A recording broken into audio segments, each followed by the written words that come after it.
Shamir Bailey quickly became a teenage sensation back in 2014, when his debut single, On the Regular, blew up.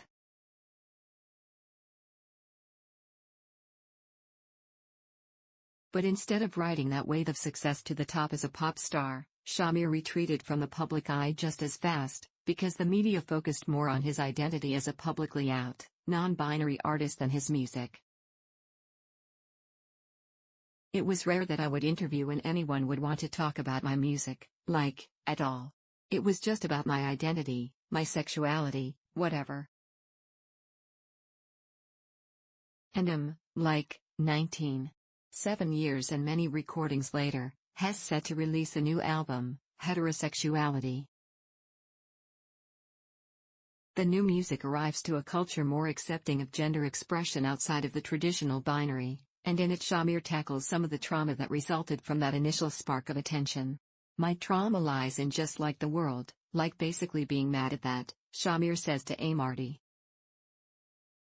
I think this record is about society's problem with me.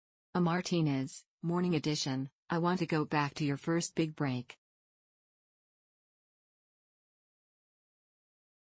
On the Regular was a huge hit, and that intense spotlight made you retreat from writing music for a while. Can you take us back to that time in your career, what you were feeling and why you did what you did?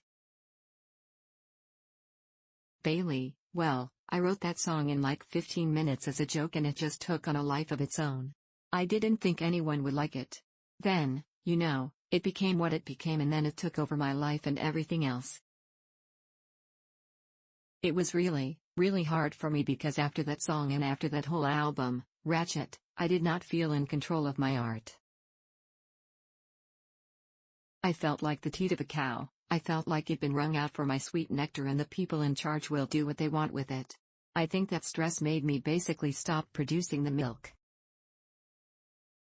It wasn't until I felt a level of liberation that I was able to create again. When Harry Styles was on the cover of Vogue in a dress, it was so well received. You were not allowed to maybe do some of that a few years earlier, but a white pop star gets to do it, and all of a sudden now, everyone is good with it. I mean, this is a tale as old as time. I felt nothing and felt congratulatory all at once. Like, great. This was like a furthering of a certain type of liberation. But the person who is going to move the totem pole is always going to be the person with the most privilege.